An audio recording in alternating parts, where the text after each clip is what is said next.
Everyone is here. You can start. Yeah, yes, sir. I'll start.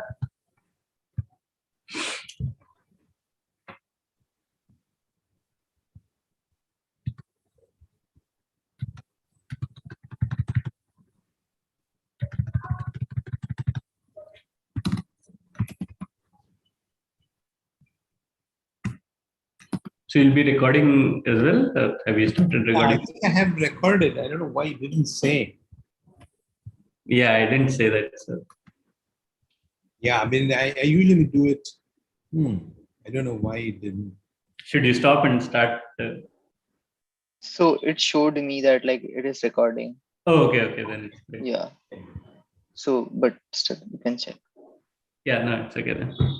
Yeah, I usually have two, so when you put in a live stream, which it is done, it automatically gets recorded. The other recording is only for backup. So I think maybe some audio is turned off or something. So it shows it is recorded. Yeah, sure. Okay, yeah. So the slides are visible, I suppose. Yes. Okay. So yeah, so I'll be talking about this technique for verifying neural networks. Remember that we have seen a technique to verify properties for neural networks. This was Reluplex, and for recurrent neural networks, we also saw one technique which required us to generate invariants. Today, we are not going to talk about recurrent neural networks. We'll keep ourselves focused to feed-forward neural networks, and we will try to see if so the problem with these networks is that they can be very large in size, and if they are very large in size, we saw in Reluplex also that as the number of neurons increases, the possible case splits increase. The whole space of case splits becomes too big, and therefore the worst case exponential complexity comes. And even though Reluplex does this smart thing of not keeping all the constraints in the not producing all the constraints to the solver at once, it tries to hide the ReLU constraints and then gets a solution from the solver and checks if the ReLU constraints are satisfied. But it can do it only as long as a ReLU pair doesn't break too often. If all ReLU pairs unfortunately break very often, then it'll have to resort to splitting the problem for every ReLU pair, analyzing the active case and the inactive case separately. Okay, which will mean exponentially many calls to the solver. Okay, yeah. So the point that I'm trying to make is that although this problem has been addressed by Reluplex, the worst case complexity continues to be exponential, and therefore there is certainly interest in looking at techniques that can help us for this task of neural network verification. So one such technique that we are going to look at today is that of abstracting a network by throwing away details which may not be necessary for the verification problem at hand. And then, if you have thrown away too much, then there is also a corresponding need to refine the abstraction by bringing in some of the details that you later realize were necessary for the verification exercise. Okay, and yeah, so I'm not sure if you've done a course in program verification or not, but this is a prevalent technique. This is a very common technique. It's widely used in program verification also. So if you have a program and if you're trying to verify properties about the program, it's a good idea in general. As you know, the whole problem is of state space explosion, as they call it. Yeah, even for ReLUs, we saw that the space increases exponentially because you have to analyze for the active and the inactive cases for all the neurons. So this problem of state space explosion is is addressed to some extent by doing an abstraction refinement based verification, which is essentially merging of states. If you're not really interested in keeping a number of states as distinguished states, it helps to merge them as one and then talk about this merged or the abstracted state. Okay, yeah, so we'll see how this is done in case of neural networks today. And this is work by these guys. It had appeared at CAV 2020, I think. Yeah, I just want to ask one question to the class, okay, in the context of what, see, you have seen, okay, this is a question, see if I can even answer. You have seen already a case of, Madhukar will be presenting an abstraction that is a way to over-approximate a neural network, and then we'll talk about refinement. Although I've not said in some words, you've already seen an instance and you are of where you have used over approximation. Can any one of you recall? Where is an instance that you've already used over approximation? A hint is that you've already done in your programming, one of your assignments.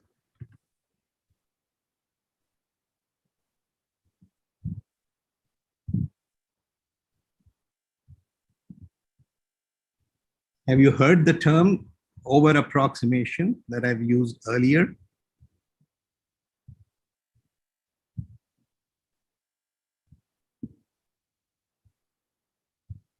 So what's a loop invariant? Ameya? Yeah, something that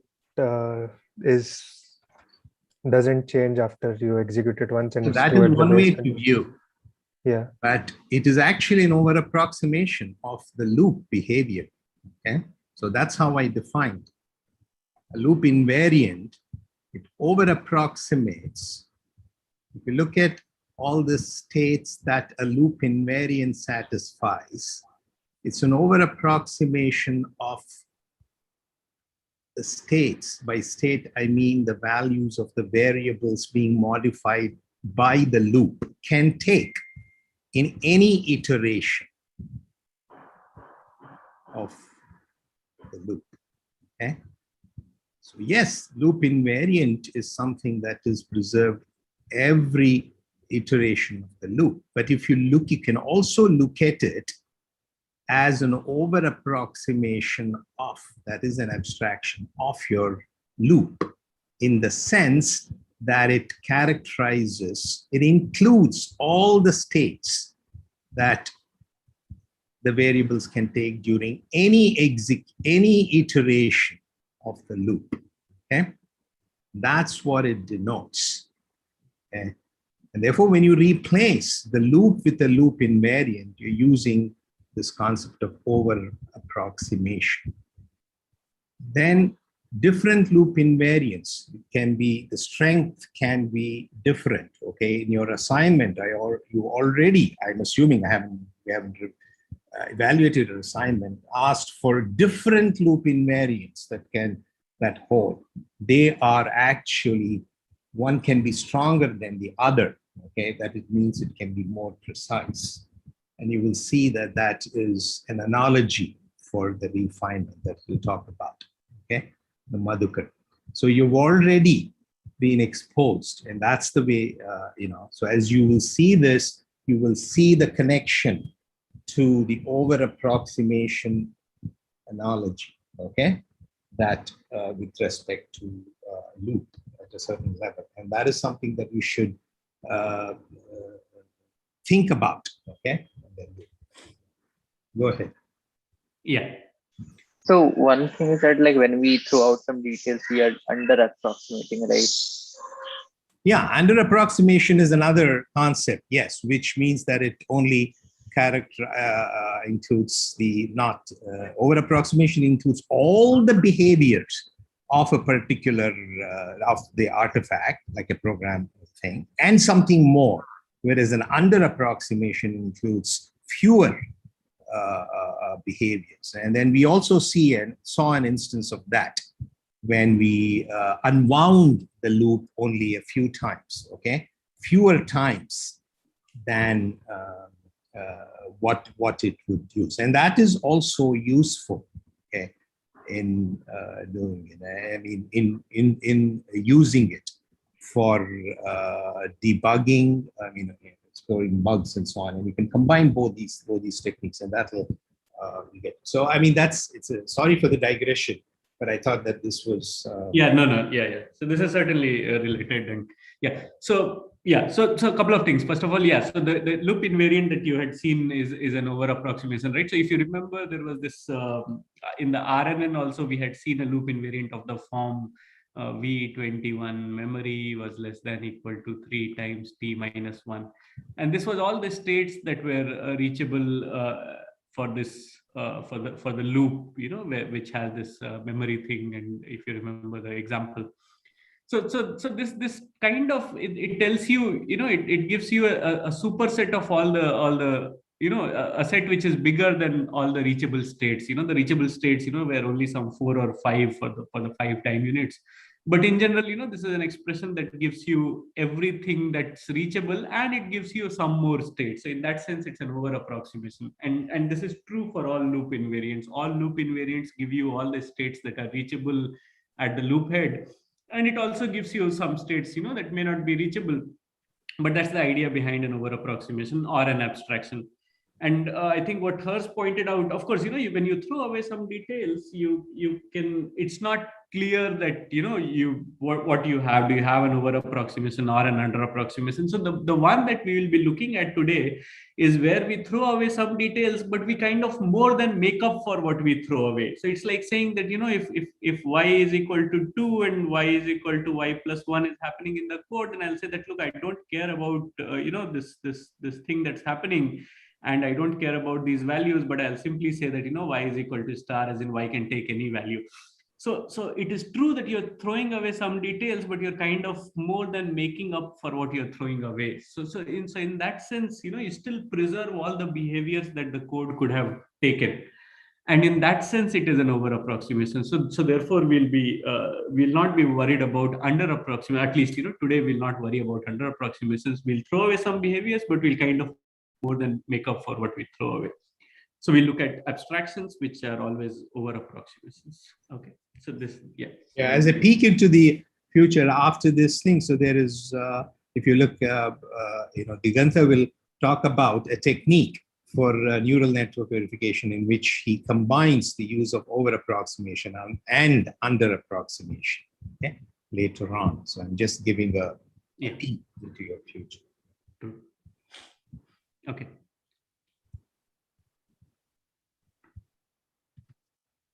Okay, so some of these slides were made for independent talks. So some of the motivation is common across these slides, but we have seen this motivation, so we'll not worry about this again. Okay. So in fact, these are some benchmarks that were used again in this paper. These are benchmarks that were used in Reluplex paper also. So this is about an airborne collision avoidance system where you had lookup tables which were later converted to DNNs, and then you were trying to verify certain properties in these DNNs. So the paper, Reluplex paper, in fact, if you read it, and I encourage you to do so. So this talks about a number of interesting properties, and I think it is in the appendix. So it talks about 10 different properties that they formalize, and they share results of, how they were proved by Reluplex. Okay, so the idea is that, if you have networks like this, then you can specify interesting properties, and you can use your verification techniques to verify that the properties hold. So these benchmarks were used in the Reluplex paper, and but in this paper, after they describe the technique, they had again run these benchmarks using this abstraction refinement, and they show the improvement. So that's how this benchmark relates these two things. Okay. And this is about why this is important. So it's important because you can have small changes in the input leading to erroneous behaviors, and testing is not sufficient. So therefore verification. And and of course it's a hard problem, becomes exponentially more difficult as the network size increases. So therefore there's a need to do an abstraction refinement, and this paper exactly contributes one such technique.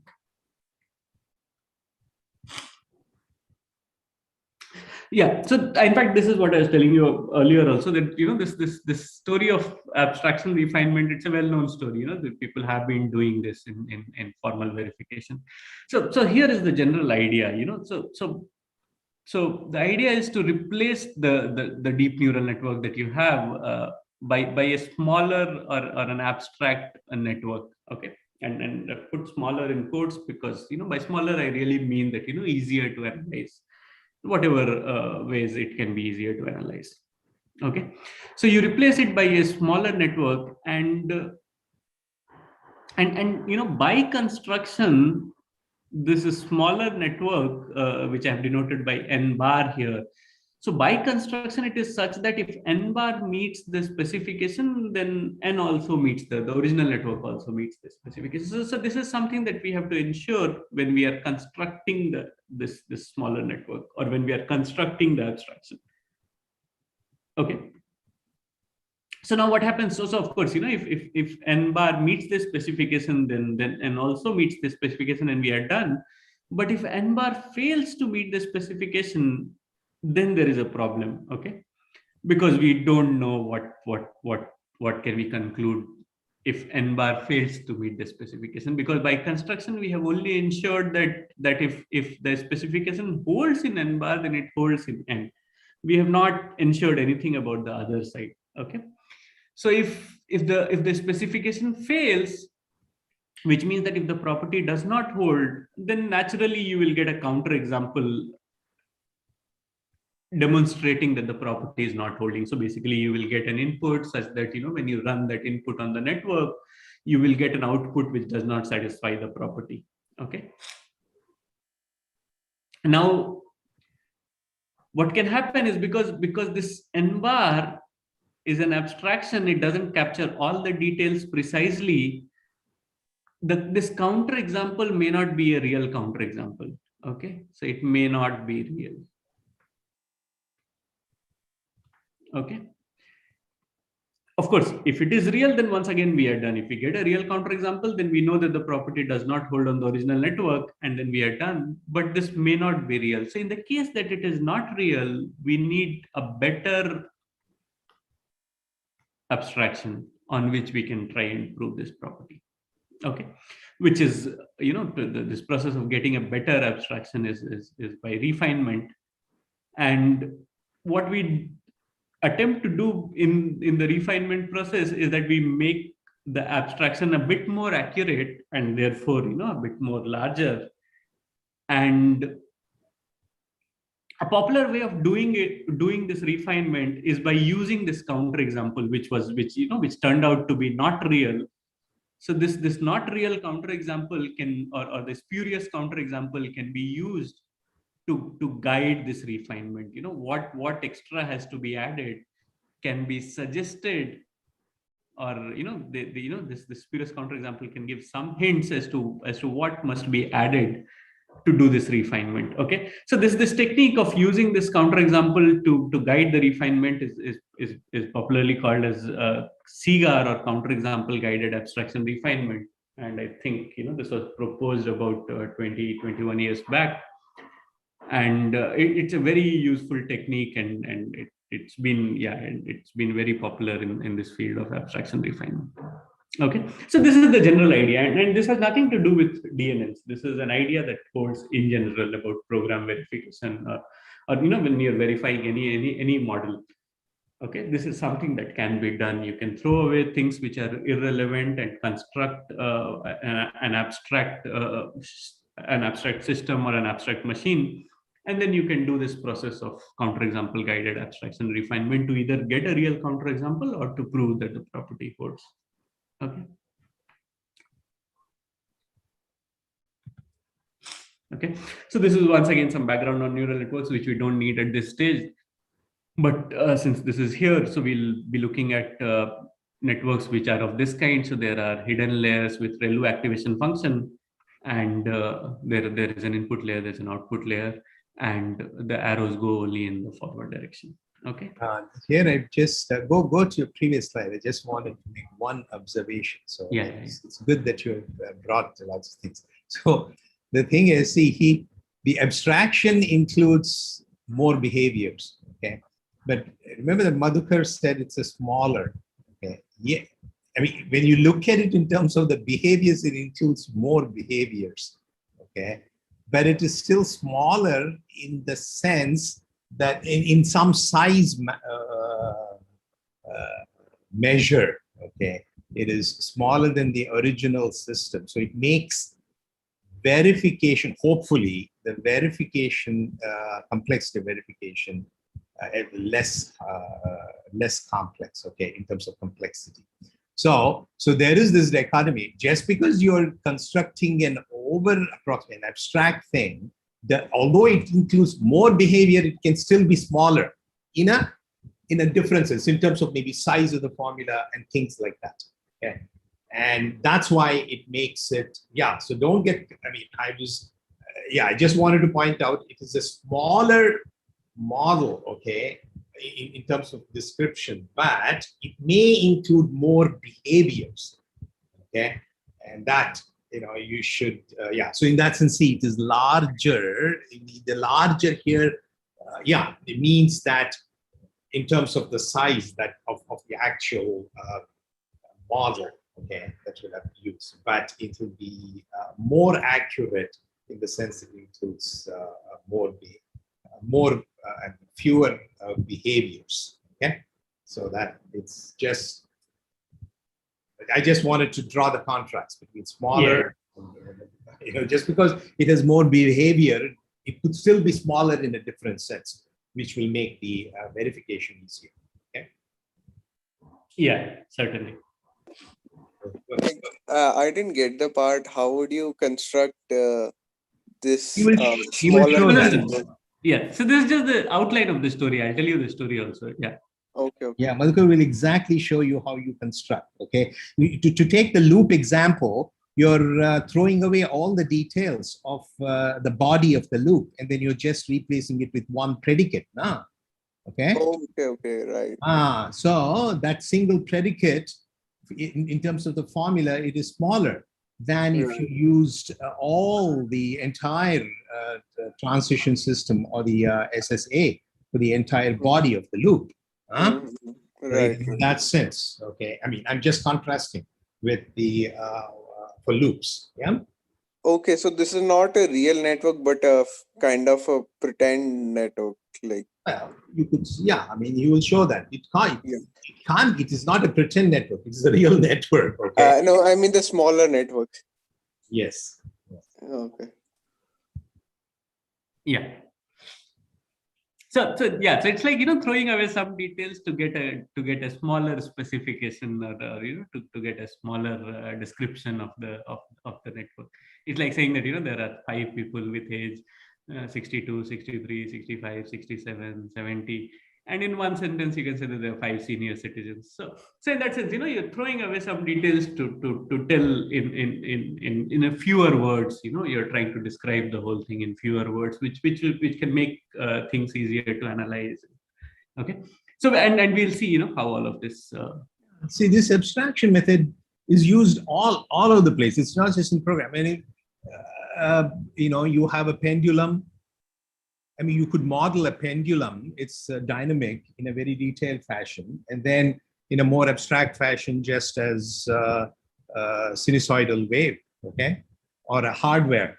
You can, the real hardware is transistors in terms of electrical signals and so on, but you can abstract it into just binary logic, okay? So by throwing away details, okay? So it occurs in practice, or in mathematics, and all branches of science.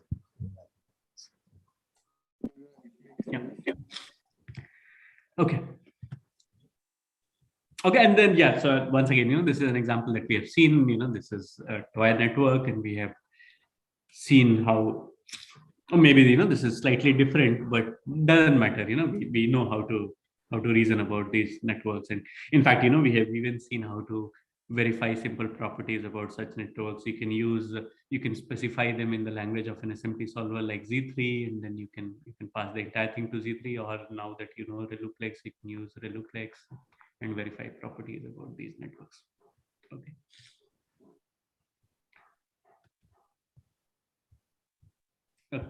So this is something that we had seen earlier also, and I think when we are looking at RNN verification, that we had remarked that the problem of feed-forward neural network verification, or when I say verification in today's class, that's what I mean. So this verification problem is given as a three tuple. There's a precondition, there is a post condition, and of course you're given the network. Okay.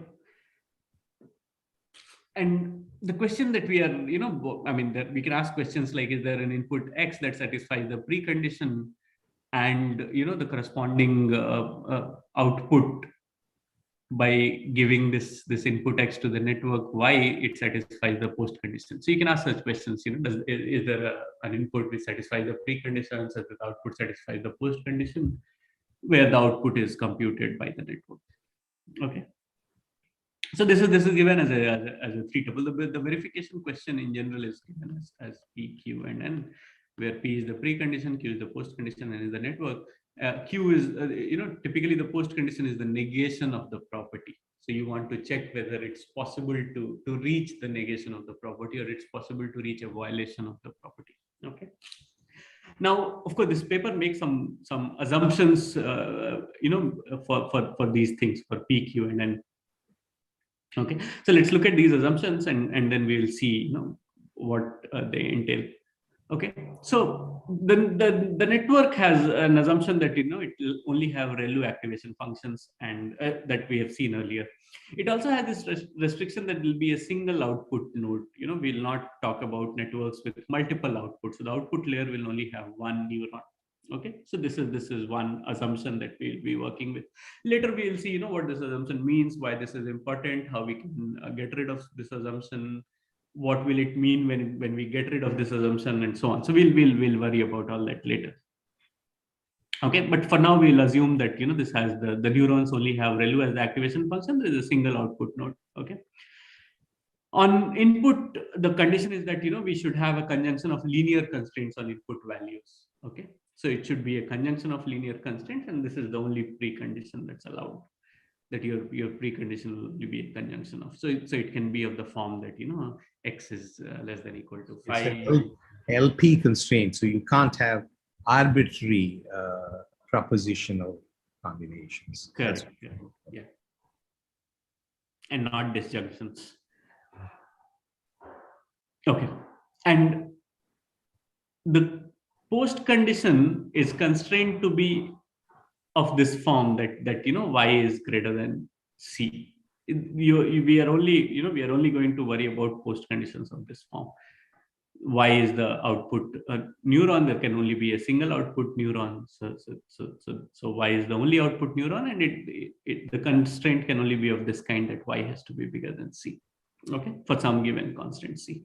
Okay, and this is while it seems limiting, you're certainly putting a restriction on the network to have a single output node and ReLU activation function. ReLU is not so much of a limitation because it's very popularly used, but a single output node is certainly a limitation.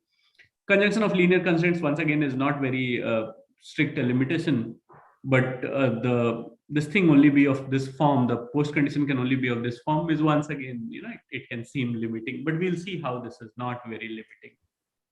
But let's not worry about that for now. We'll continue to assume these things in the networks that we see. Okay, and this is something that we had seen already. Okay, so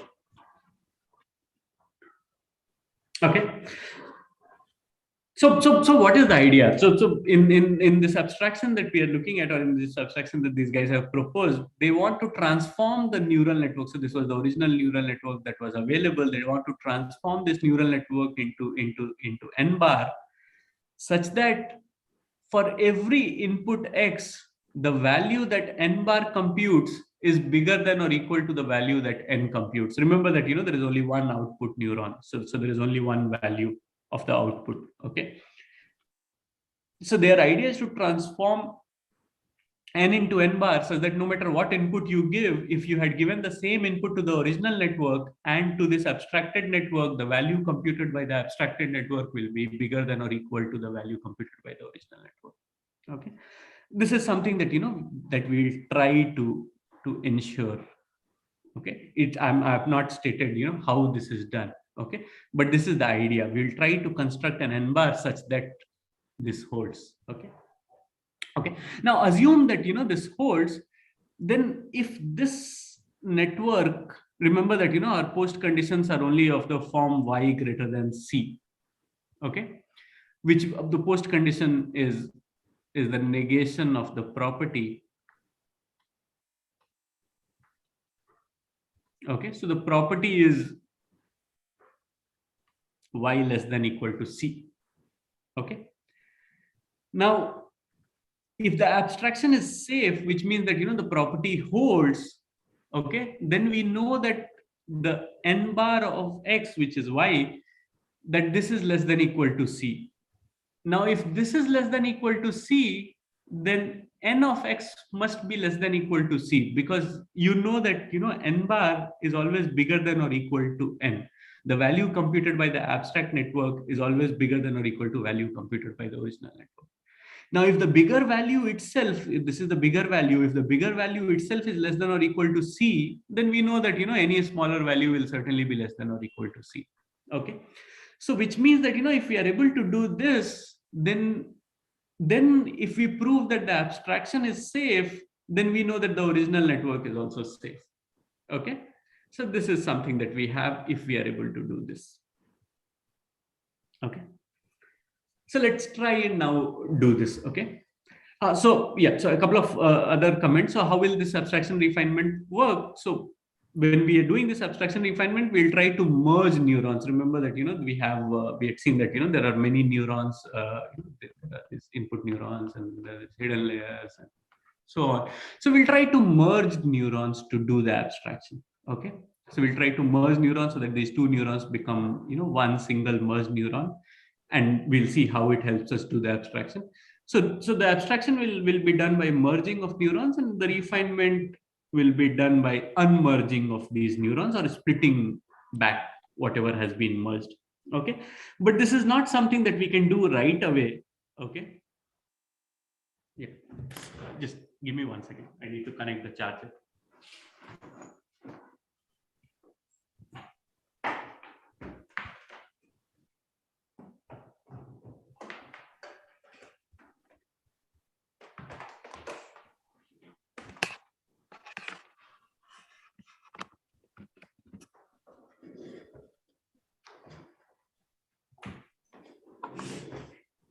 Yeah.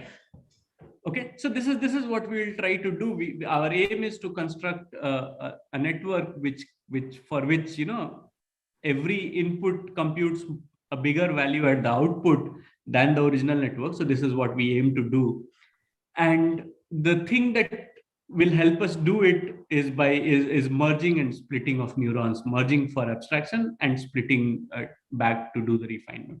But this is not something that can be done on our original network right away. We will produce an equivalent network and then do the merging and splitting.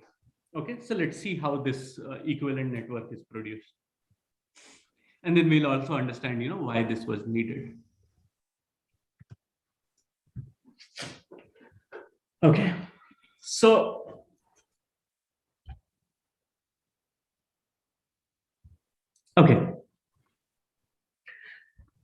so how are we going to construct this?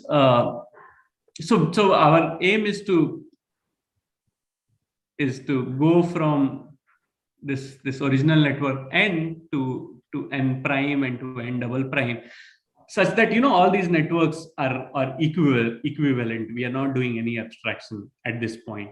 We are only going to do some structural changes such that the networks remain equivalent. And why are we doing this? So that so that we can see what to merge and how, and then similarly how to refine. Okay, so to be able to answer these questions, we are trying to modify this network structurally a little bit so that these questions become, it's possible to answer these questions. It's possible to get a technique to merge and to split. Okay. So you're doing this equivalence preserving transformations to facilitate later on the True. refinement process. Huh? That's what you're. True. Okay. So let's see how how we are going to get this n prime and then this n double prime. Okay. So is n double prime just a means to n prime? What you will eventually be using for refinement is actually n double prime. What I'll eventually be using for refinement is n double prime. For abstraction refinement is this. So n prime is just an intermediate step to reach. Correct. So there are two things that we do precisely. One of them will lead us from here to here, and the second thing will lead us from here to here. Okay, so let's look at what are these two things that we do. Okay. So the first thing that we do is that we classify every hidden neuron as either a positive neuron or a negative neuron. Okay. And how do we do this? So any hidden neuron is a positive neuron if it only has positive outgoing edges. Okay. By positive outgoing edges, I mean that all the edge weight should be positive. Okay. And it's a negative neuron if it has only negative outgoing edges, which means all the edge weights should be negative. Okay, and I mean all of them. Okay. So which means the weight on those edges should be positive, and the weights should all be negative. Correct. So for a positive hidden neuron, all outgoing edges should have positive weights. For a negative outgoing neuron, all outgoing edges should have negative weights. Now, what can happen? Take a look at any hidden neuron. Okay, so it has some outgoing edges, right? Some of them could be positive, some of them could be negative, or all of them could be positive or negative. If all of them are positive, there is no problem, right? You can call it a positive thing directly. Okay, if all of them are negative, then also there is no problem. You can call it a negative thing directly. Okay, if there are weights which are both positive and negative, for instance, there is a 2, there is a -3, and there is a 4, then there is a problem. It has both positive outgoing edges and outgoing edges with positive weights and outgoing edges with negative weights. Now this is a problem. So when you encounter such a neuron, what do? You split it into two neurons. Okay, one that has the 2 and the 4, and the other one which has a -3. Okay, now this kind of a splitting requires some other questions to be answered. What happens to the incoming edges? Okay, so the incoming edges are copied to both the things. Okay, so all the incoming edges are copied to both the neurons. Okay, the outgoing edges have been split, as you know. Okay, and whatever was going to whichever neuron will continue to go to whichever neuron. Okay, so this is one thing that we do to go from n to n prime. We classify every hidden neuron as either positive or negative. The one which will be positive will only have outgoing edges of positive weight. The one which will be called negative will only have outgoing edges of negative weight. Okay, if there is a neuron that has outgoing edges of both positive and negative weight, we create two copies. Okay, remove the negative weightage from one and remove the positive weightage from the other, and copy all the incoming edges to both the neurons. Okay, so this is what we do, which gives us n prime. Okay, so now everything has been classified as either a positive neuron or a negative neuron. Any questions till this point? So can you describe it here for this example? What is n prime? Yeah. I'll remove some of the clutter and then. Okay. So that's Okay.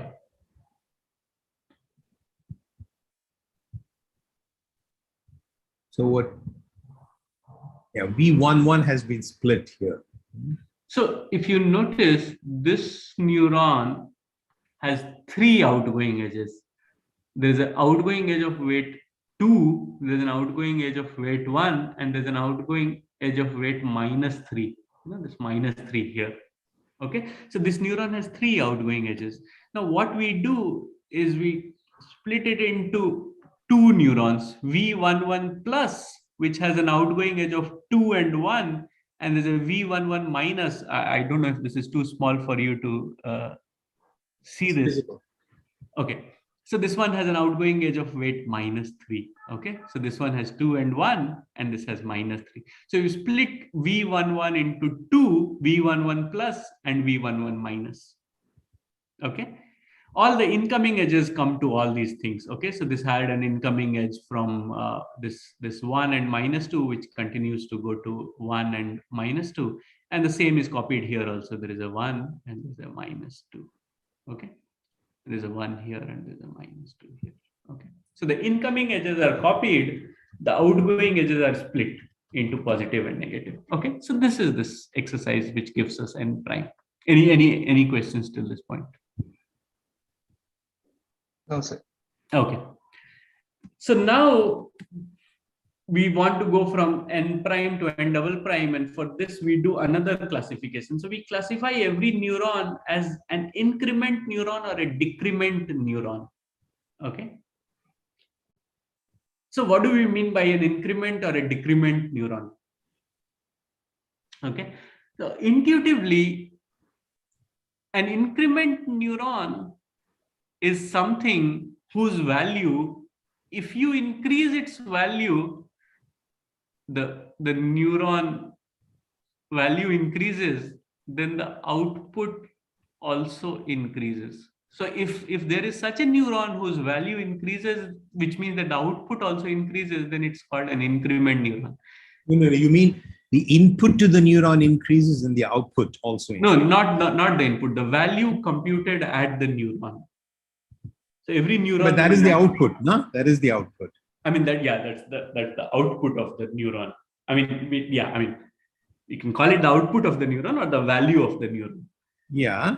So yeah, so I prefer to call it the value of the neuron. What I did not understand was, what is, if the value of the neuron increases, then the output increases, because yeah, so I'll explain this, but I'm just trying to say what I'll explain this immediately. Okay, so we want to do this split into an increment neuron. So, and the idea is that, you know, if the neuron's value increases, the output increases. Okay, and then there's a decrement neuron, which says that if the neuron's value decreases, the output increases. Okay, so the output must increase. Okay, so the output has to increase. The neuron may have to increase or decrease to increase the output, and that's how we'll classify them as increment or decrement. Now let's see what this means. Okay, so first of all, let's try to classify the output neuron. Okay, so is the output neuron an increment neuron or a decrement neuron? It's an increment one. It's an increment neuron, because the neuron's value must increase for the output to increase. Now this is the output neuron itself, so this has to be an increment neuron. Okay, the idea is that an increment neuron must increase to increase the output. A decrement neuron must decrease to increase the output. Okay, the output side, it always has to increase. The neuron can increase, or the neuron's value can increase or decrease. Okay, so let's try and understand this once again. So the output is always an increment neuron, because it must increase to increase the output. Okay, so this is always an increment neuron. Now you try and traverse things backward. Okay, so when you traverse backward along a positive weight edge, you copy this increment to an increment thing. Okay, because why do we do that? Now if if we are traveling back along an edge with a positive weight. Now see, if the value at this neuron increases, then clearly you are sending more along this positive edge. So the value at this neuron also increases. So therefore, this will be classified as an increment neuron. If you are traveling backward along a negative weight edge, then you flip the thing. Okay. So if this is an increment and you're traveling back along a negative weight edge, then this neuron you call a decrement thing, because the value here must decrease, and this decreased value will be multiplied by -1. So therefore, this value here will increase. Okay. Is this making sense? Should I explain again? Yeah, I don't get the part. How is output neuron increment neuron? Okay. So we want to call, so see, every neuron in this network, we want to call it either as an increment neuron or as a decrement neuron. Okay. So let's say the inputs to the neurons. So if the inputs to the neurons increases, then the output neuron increases, then it is increasing. Can I try to explain? So Yeah, yeah. Harsh, so think. Okay, so the output is a function of these neurons, right? Right. Right. So if in that functional form, suppose suppose you have f of v11, then v12, and all these things, right? So now if you increase the value of the v11 in this functional form, the function also increases. Right. Then it's an increasing function. Then it's like an increasing node. And like, what if increasing v1 increases, but increasing v2 decreases the output? Then it's like a decreasing neuron. No, so it is both increase. So if increasing v1 increases the function, then it is. Yeah. What if they're both is the case, right? What if? Yeah. So I get what you're trying to say. I think Madhukaran can answer that, right? So what he's trying to say is that, like, if v1 increases, it will also increase the value of v2, right? And so on. So what do we do in that case? So we'll not worry about that. We'll start from the output thing, and we'll do it layer by layer, neuron by neuron. Okay. So here it is clear that this must increase for it to increase. Is this part clear?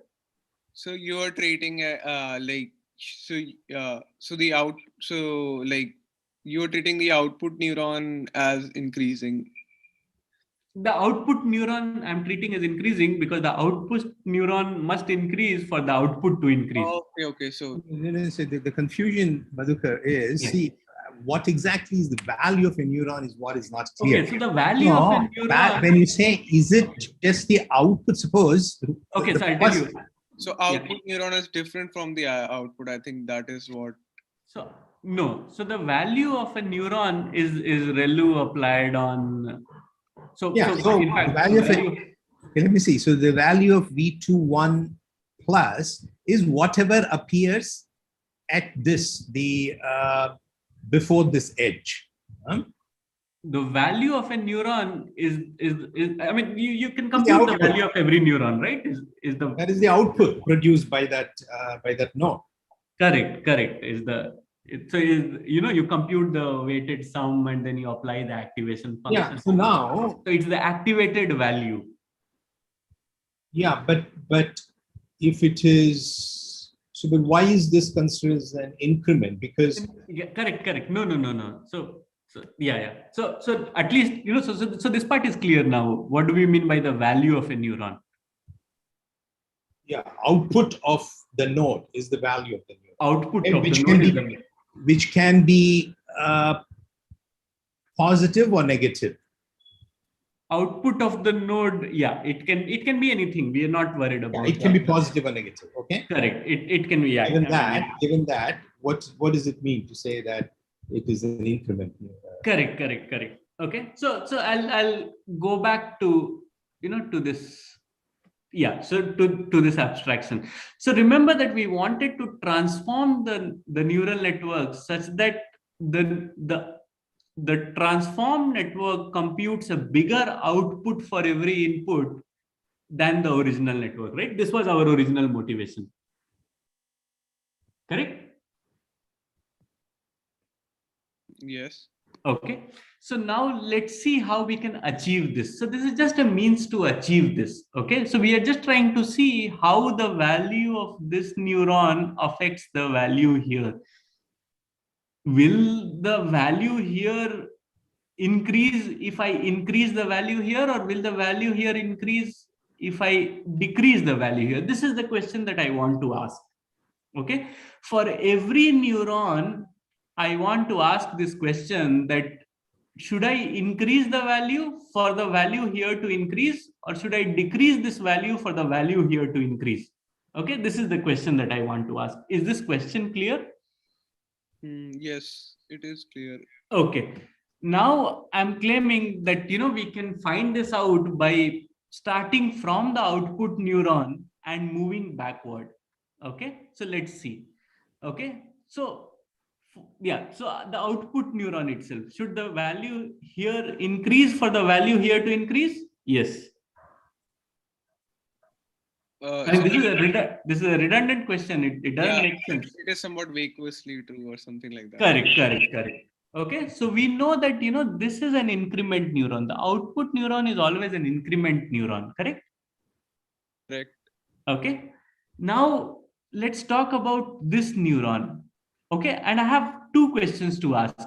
I have one question to ask. Should this neuron's value increase for this value to increase, or should this neuron's value decrease for this value to increase? Increase. Why should it increase? Because positive weight. Because it is sending more. If it increases, that means that it is sending more along a positive weight edge, which means more is reaching here. So it's purely determined by the sign of the weight. It is purely determined by the edge weight that's going back. This. Yeah, at this point. Yeah. Okay. Yeah. Okay. Now let's look at this other one. Okay. So we know that this value has to increase. Now for this, what about this one? Should this value increase or decrease for this value to increase? Decrease. Why should it decrease? Because it is. Yeah, because what is the value here? The value here is 3 times V21 plus whatever. Correct. Correct. Minus V22 plus whatever. Oh, sorry, minus. Correct. So yeah. So if you want to increase the output, that means that this should increase, this should decrease, right? Right. Okay, and this is all that I'm trying to do here. Okay, so I'm trying to classify neurons as increment or decrement based on whether they should increase to increase the output or decrease to increase the output. Okay, now the output must increase to increase the output. Okay, now if you go back, if you are going back along an edge with positive weight, then it should continue to have the same thing. Correct? Correct. If you're going back along an edge of negative weight, then this direction should flip. So this should decrease. Correct. Okay. Now this is again a positive weight, so this should increase. Now, so if this is up arrow and you're going back along a positive thing, then this should again be up arrow. Right. Okay. If this is down arrow, you're going back along a positive thing, then it should again be a down arrow. Right. Correct. If you are going back along an edge, then you can either flip the arrow or not flip the arrow, right? If it's the positive weight edge, no, go back. I don't understand why this should be flipped, because now you're asking me this for V11, okay? Which one should be? Which one did you not understand? This V11 plus. This one? Okay, V11 plus. This has a positive weight. Okay. This has a positive weight. Why should? Okay, so you're saying for V11, well, V11 plus, why is it decrement? It is decrement because, see, first of all, this one is clear why this is decrement. Correct, because there it is only dependent on the weight. Whereas here, this has a positive weight. Now, this is a decrement, I understand. But if you're asking the question if by increasing this thing, it will increase here, okay? Yeah, so I'm trying to... At the eventual output, okay? Correct. So, but won't that depend on the weight of this negative thing? I mean, of the second one. I mean, because here it happened to be 1 and -1. So therefore, I could understand. But how are you sure that it will always decrease? The V11, you decided on a D here for V11 plus. I'm asking why? Because if the weight here... So if this increases... Yes. If this increases, then this has a positive weight. Correct? Yeah, but but if the positive weight is dominating, okay? No, we're not worried about, dominating. I mean... No. But the reason I'm confused, because if D, by putting in this D, you meant that if the value of this neuron increased, I mean, if the value of this decreases, then this also should decrease. So first of all, there's no notion of anything dominating anything else, because the whole thing is a sum. Any neuron's output is a sum of a bunch of things, right? No, that I understand. The definition of what is a DEC neuron and a INC neuron is still not clear to me. Okay, so because I thought you defined that you would want a neuron to say it is a DEC neuron if decreasing the value of that neuron will eventually decrease the output. Will eventually increase the output. No, DEC. Yeah, so decreasing the value will increase the output. Here, increasing the value will increase the output. Yeah, so if decreasing the value will decrease the output. No, correct? the output, on the output side, it is always increase. On the neuron side, it can be increase or decrease. We always want the output to increase, right? That is the... So you would tag it as a D. If you decrease the value of the node, then you will increase it. Then the output increases. Yeah, so why should decreasing the value here? So decreasing the value here decreases the value here. Correct. And decreasing the value here increases the output.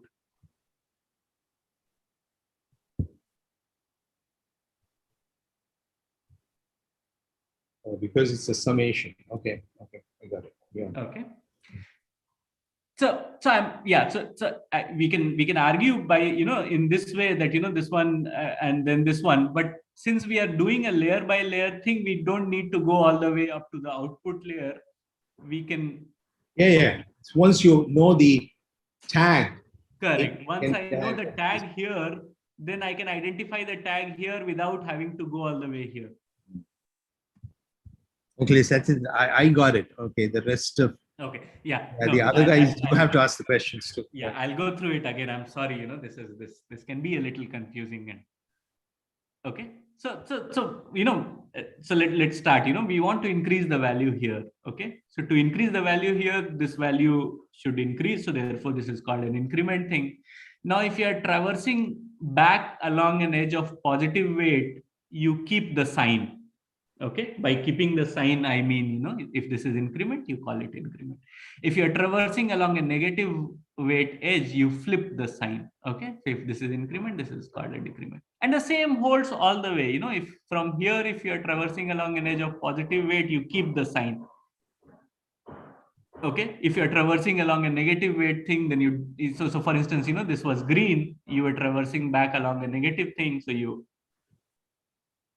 so this is pink or red. Okay, and you can do this all the way back. Just to be clear, you're splitting V11 plus here, right? Correct. Because it's Correct. increasing Now, in what between. can happen is that there can be a neuron which is if this is, I mean, for instance, so for instance, this itself, right? This is positive, right? Am I? Yes. Yeah. Yeah. So this is positive. This is green, right? Now, if you traverse it along a edge of weight 2, then you would like to make it green. But this is red, and you are traversing along a positive weight thing. So you'd like to make it red also, right? So we can split Yeah. it. You can split in. Yeah. So you only split it if required, right? You don't split by You only default. split it if required. So basically, in both these cases, if you can give it a tag cleanly, you don't split. If you cannot give it a tag cleanly, you split. So what do you mean cleanly? Means that here also it was positive or negative. So if your neuron had all positive outgoing edges, then you simply call it positive. You don't need to split. If it has all negative outgoing edges, then you simply call it negative. You don't need to split. If it has some positive, some negative, then you need to split. Okay, so this is a case where you need to split if it has mixed things. If you don't need to split, you don't split. Yeah, but that split is the previous one going from. Correct. Here also it's the same. If you can color it green or red in a consistent way, you don't split. Here is an instance where you cannot color it green or red in a consistent way. So therefore you split. Where? I mean, where is the split? I will show you. So this is green, right? Mhm. This one. Okay. Now green, I'm traversing backward. This is a positive weight thing. Therefore, I would like to paint it green. But this is red. And once again, there is a positive edge weight here. So I'd like to paint it red. Okay. It cannot be painted both green and red. So therefore, it is split into one green and one red. Is this clear?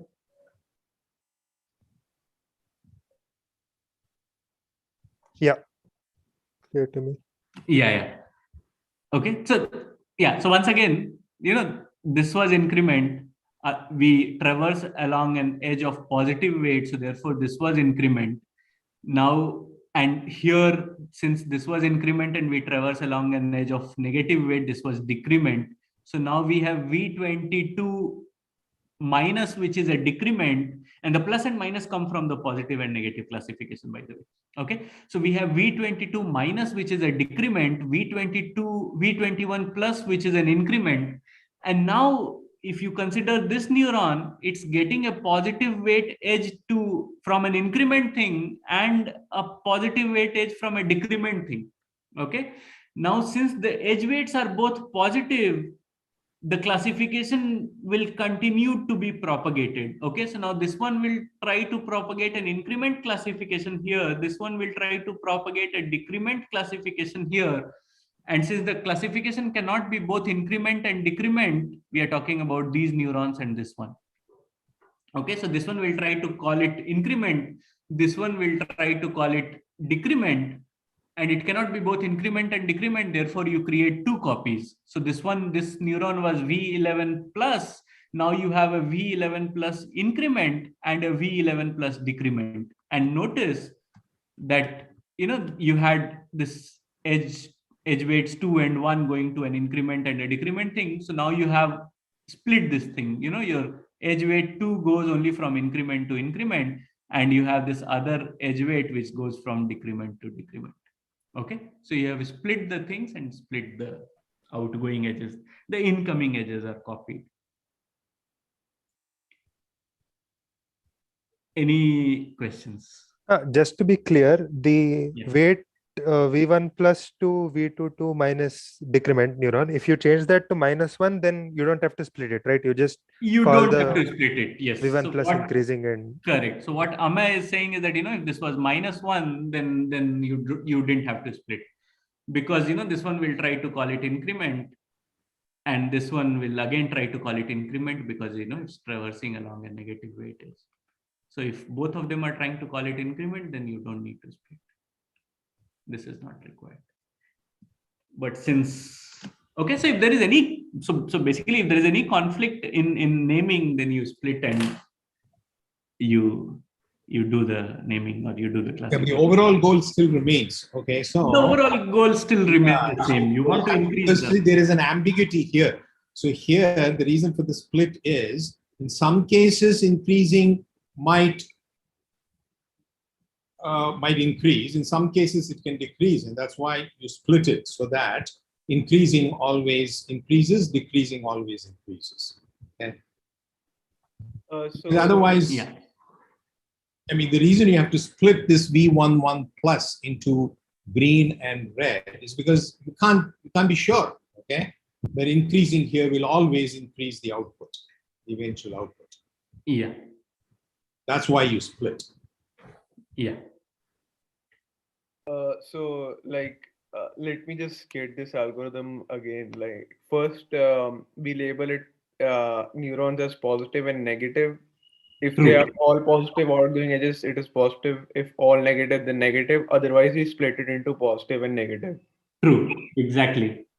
And after that, Incoming is copied. Outgoing is split. yeah, Yeah. yeah. So for we only care about the outgoing all positive or outgoing all negative. Correct. And after doing the splitting, we want to know if increasing that particular neuron increases the output, or decreasing the new value of a neuron increases the output. Exactly. So now we go like somewhat chain wise, right? We start from the end and move backwards to decide does increasing it increases the output or not, and go on so on. And now if something now if it is clear that increasing it like now we also do a split if you can't classify it as increasing or decreasing only, like Correct. and yeah, like that's it, I guess. Yeah. This is exactly what it is, And this is the impact, this is the most difficult part of the paper. I mean, understanding this is the crux of the algorithm, and then we can understand the rest of the paper. I mean, this is the construction which is important. Okay, and why are we doing all this? We are doing all this so that with the hope that we will be able to do some merging to do an abstraction. Okay, this is the hope. I have still not shown how we can do this, or how we can do refinement. I've still not shown this, but we are doing all this such that to facilitate, as sir was saying, to facilitate the abstraction. Okay, which we will come to in a moment. But before that, anyone has any questions? Exactly, we are doing exactly what Harsh said we are doing. We are doing a positive negative classification first, followed by an increment decrement classification. Whenever there is something that we cannot purely classify as positive or negative, or purely classify as increment or decrement, then we do a split. Whenever we do a split, we preserve the incoming edges to both the neurons, both the split neurons. The outgoing edges are separated. Any questions?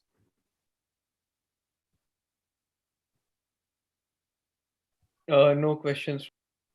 Yeah. So do you no think there is question. anything that we should clarify at this point? Or?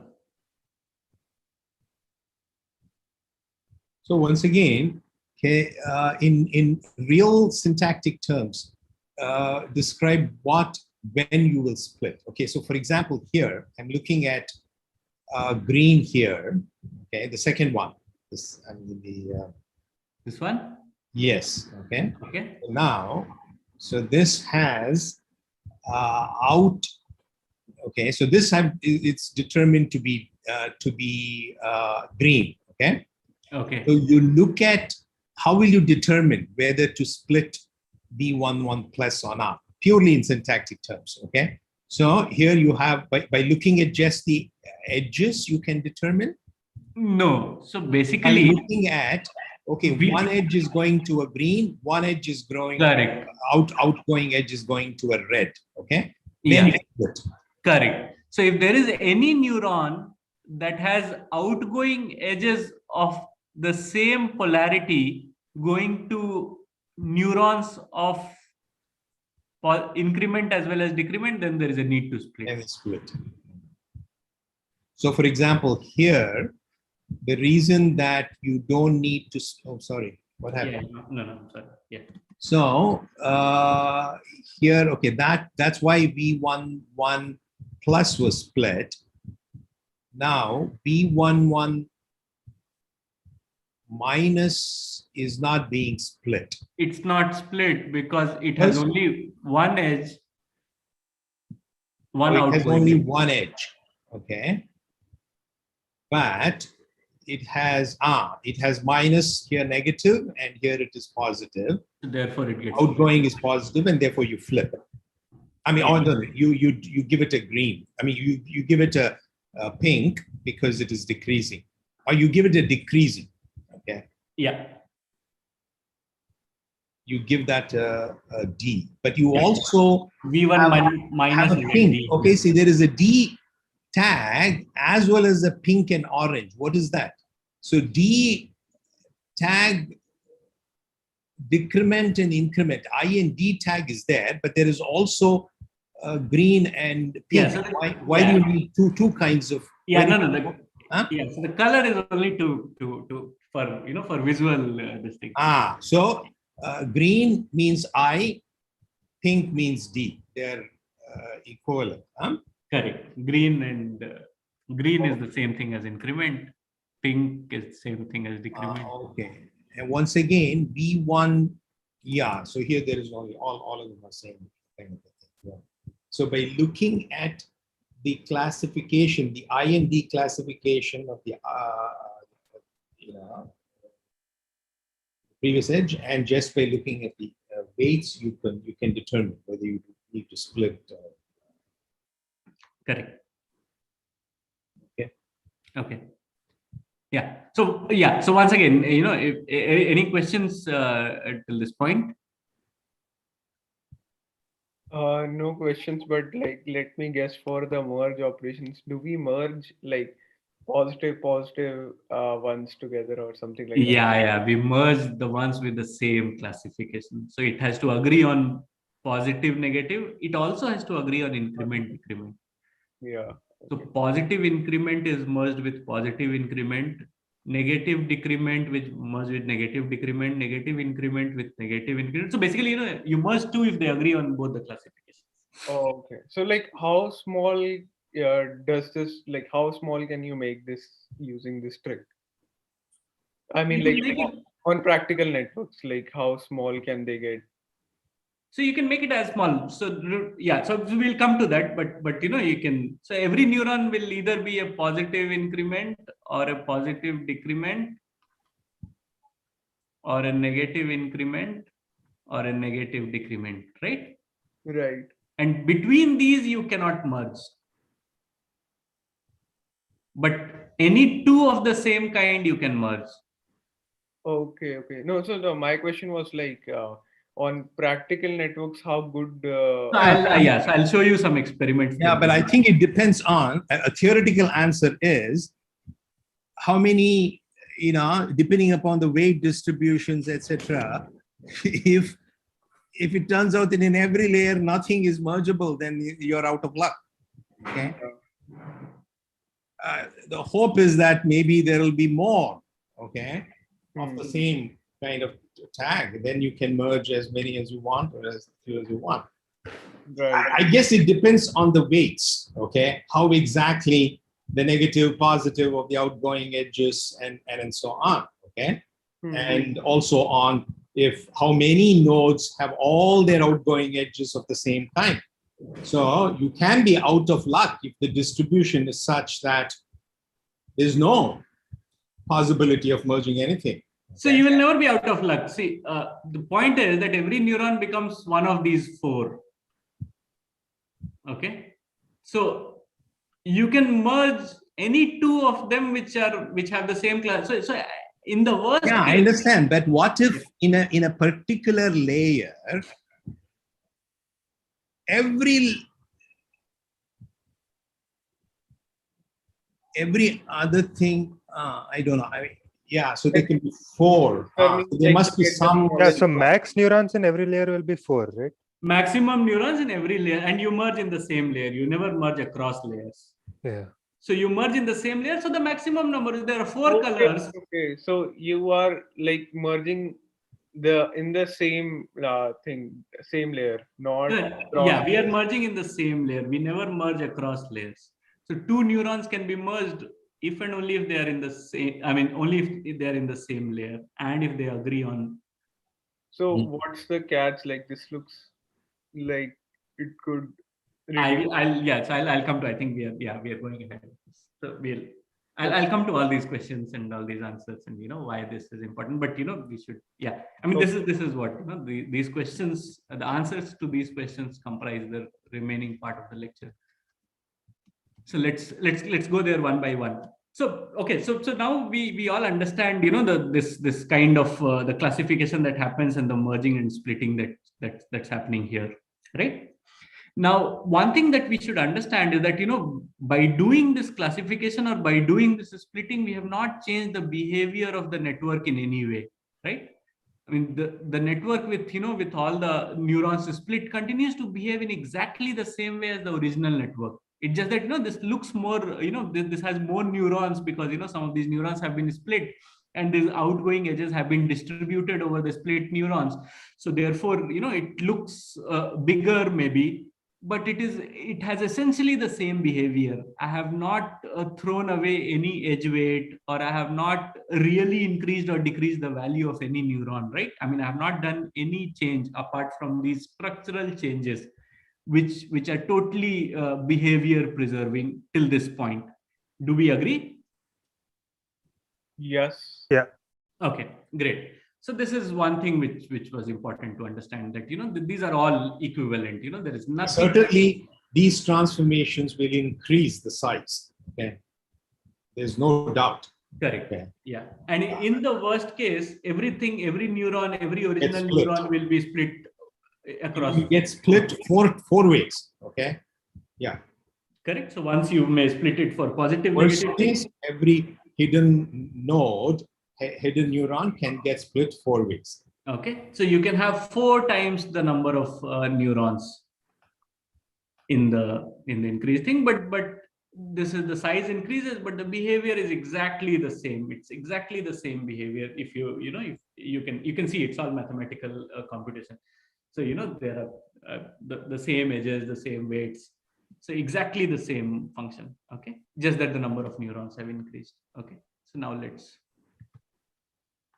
Okay, now as we had seen, so we'll try to merge a pair of neurons. So every time whenever we are merging, we'll pick 2 neurons and then we will merge them.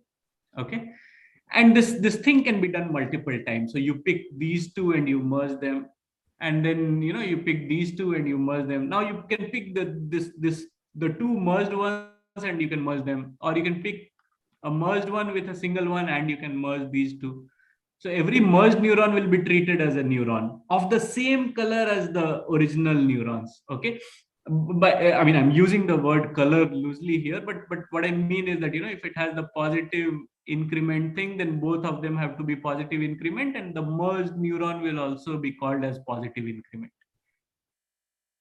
Okay, so then when do we merge? We merge only if the positive, negative, and the inc-dec attributes are the same.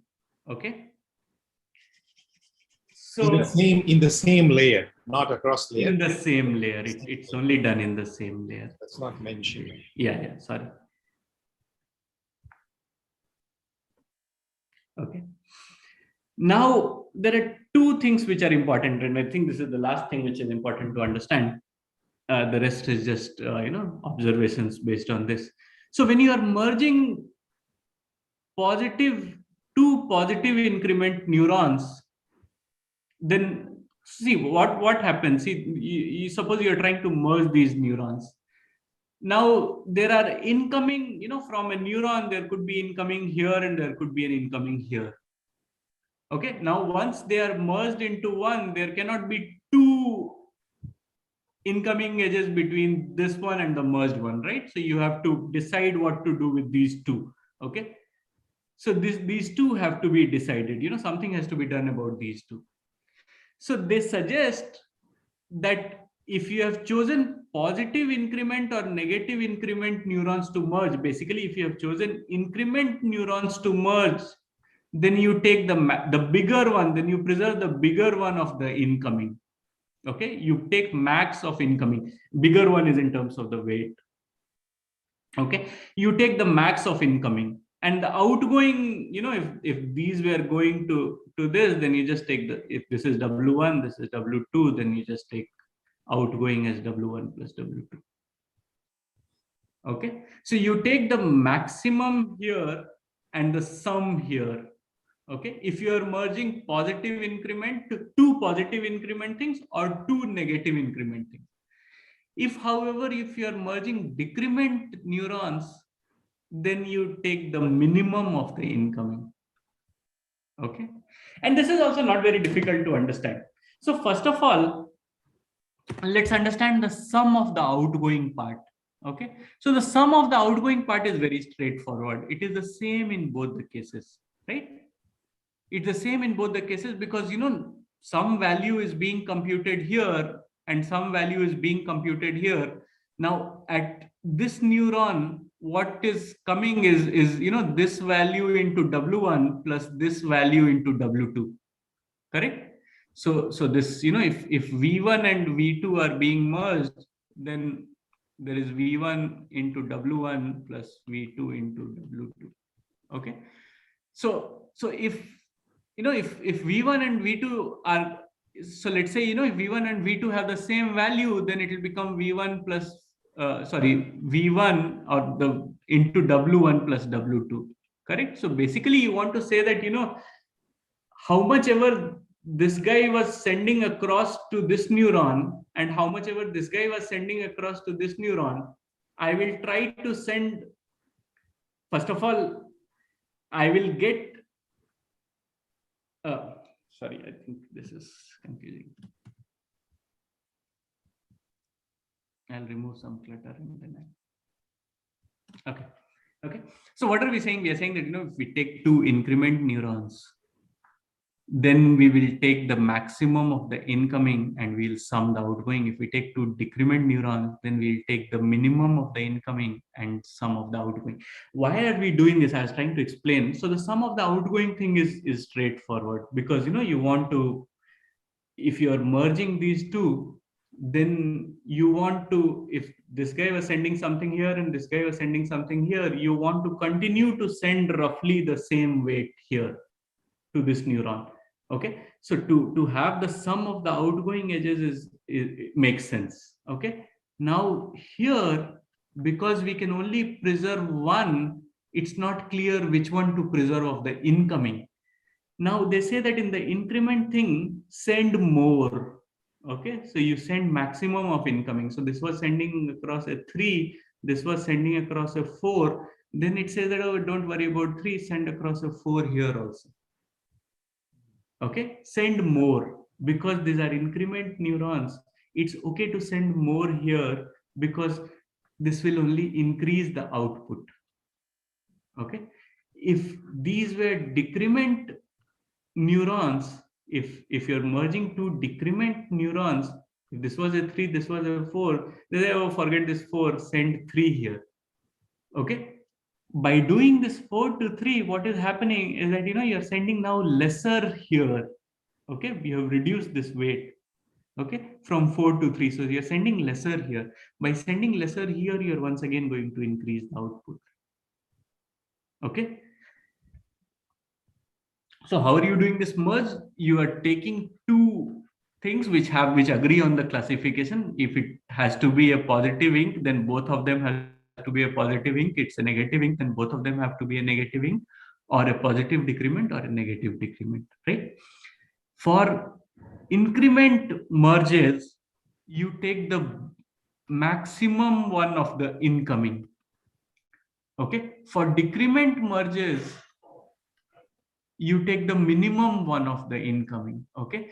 Taking the maximum one of the incoming is like saying that if this is 3 and this is 4, then it's like increasing this 3 to 4, which is okay, because by doing this increase from 3 to 4, you will be sending more value here, which you know is eventually going to increase the output. Similarly, here, by choosing the minimum here, you are going to decrease the weight of one of the edges. The other one will be the same because the maximum, it is the minimum. So one of them will be the same, the other one will decrease. Okay. And therefore, you are going to decrease the value here, which is going to increase the output, right? And then this is what is done. Okay. So I'll show you an example. Okay, but intuitively the idea is that the new node contributes more to the output than the original two nodes. Whenever you're merging two things, then this should increase the output. The eventual idea is to increase the output. This merge must increase the output. Okay, I don't know how much time I have. Sir, how much time do I have? Well, you're already over by 3 minutes. Okay.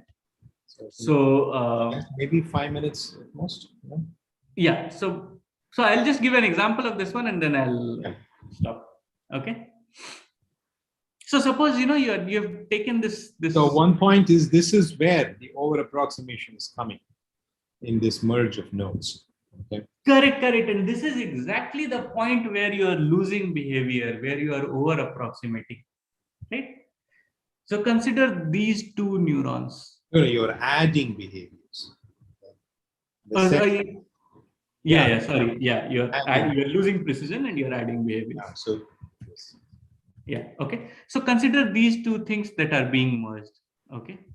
That are being merged into one. So first of all, let's agree that they are both. So first, it's clear that this one is increment. This is along a positive thing. This is along a positive thing. So therefore, this is increment. It only has a positive outgoing edge. This one also only has one positive outgoing edge. So it's clear that this is a positive increment thing, and this is also a positive increment thing. Okay. So now you can take two positive increment things and you can merge them. Okay, this is what the merge looks like. Okay, the merge thing will also be called as positive increment. Exactly the same classification as earlier. Okay. Now what happens on the outgoing edge side? You just sum. Okay, so the outgoing gets an 8. Okay.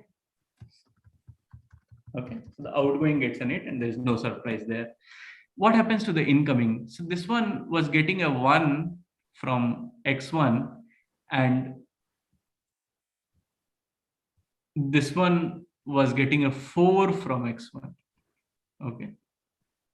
So this one was getting a 1, this one was getting a 4. Now, once you merge these two, you cannot be sending both 1 and 4. You can be sending only 1. Okay. And the one that you choose to send is 4. Okay. Why do you choose to send 4? Because so setting this as 4 is nothing but saying that okay, let this also be 4. If both of them are 4, then you can simply merge like this, right? So setting this as 4 is also changing this from 1 to 4, and changing this from 1 to 4 is the abstraction. Okay, if you change this from 1 to 4, you are sending more value here, which is going to increase the output, so it's okay. But this is sending a larger value here, so you're losing precision. You're sending more value here, which is fine because it lets you combine the two into a single arrow with 4, but it abstracts the value here, and of course at later neurons. Okay, so this is the abstraction. This is where we are losing information. Okay, this used to be a 1, now we have changed it to a 4, and this is the information loss. Okay, so this is what happens when we merge. If these were decrement nodes, then we would have chosen the minimum. Then it would be like, changing this to 1, this 4 to 1, and then this would be 1. Okay. And why would this make sense? This would make sense because, if these were decrement neurons, then it's okay to reduce what comes here, because if we reduce what comes here, then we'll increase the output. Okay, so this is the idea. I'll go over this in more details in the next class. I'm sorry, this took longer than expected, but at least we understand these things, so it's better in that sense. Yeah, no, there were lots of interesting questions and interruptions, worthwhile interruptions. I thought so. Okay. Yeah. To make us understand better. So I guess you guys should, like I always say, I mean, you should listen to re-listen to the thing, follow it, and then so that when he, this is I generally say for all lectures. Okay, so some of these concepts you will have to revise it, and the best thing is to revise it before the next class, so that when the follow-up lecture happens, then we'll all be have a better understanding. Yeah? Okay, so we'll upload the slides. I will upload the slides and the corresponding paper. And I'm not sure if I've done that already, but I'll do it. I'll check and do it anyway. So like a quick question, like could this technique be used to like compress neural networks, like instead of max or min, you take averages so that correct. So you can take averages and you can do this, that's true, but then you will not be able to verify the properties, right? I mean, for your property verification, you were dependent on the fact that if you create an abstraction where the output increases, then if the increased output is less than equal to C, then the original output was less than equal to C. So you can create you can take an average and you can get an approximate network, but I'm afraid you will not be able to specify any nice properties about this approximate network. How will you say that it relates to the original one? Like I was thinking maybe we would get some epsilon, like n minus n is some epsilon closer to. Yeah, if I may answer, see, the important thing is you can do any abstraction, you can construct any abstraction you want, but it has to preserve, okay? It has to be sound in the sense, it has to preserve that property, okay? So very crucial. I mean, if you take the average, like what Madhukar pointed out, I mean, it does not preserve your specification, okay? It has to preserve your specification. So yeah, so basically, you take your n and you take your n bar, however you compute it, you should be able to relate these two in some ways. If you take an average, I am afraid you may not be able to relate them very. No, but maybe there is another class of properties which it will preserve. You don't know. Correct. I mean, as long as you can show, whoever asked that question, so if there is a class of property by taking the average it preserves, then it can be used. Okay. Yeah, and as you mentioned, you can relate them in the sense that you can say that if you take averages, then then for any input they are not more than delta apart from each other or something. Yeah, I mean, you can say that, but you have to establish this. See, this author has carefully restricted the post condition, okay, in such a way that that this abstraction, that's what I mean when I say preserves those class of properties. Now, by taking the average, it will be useful if you can show, oh, certain properties are preserved. Okay. And you define those properties, and if they are useful, worthwhile preserve. They're useful class of properties, then of course you can do it. Yeah. Okay. Yeah. Yeah. So I'll complete this paper tomorrow, and I'll also give you a very briefly. I'll also tell you about some, another thing which is also an abstraction, but it does a slightly different kind of abstraction. I'll not be able to get into the details, but maybe towards the end of tomorrow's or the next lecture, I'll tell you. I'll complete this one, and I'll also show you, some other abstraction that some people have tried. That will be useful, and also there are. I guess there are papers, references, no? So that I'll upload the. Respect to that. Of course, remember that in next class you will have to discuss the refinement, the counterexample refinement also. Okay? True. Yeah. So yeah, good. Yes. So I'll upload these slides. I'll upload the paper. Do take a look and let me know if you have any questions. I had to. So I hope I didn't have to rush through any of this, and but do get back if you have any questions.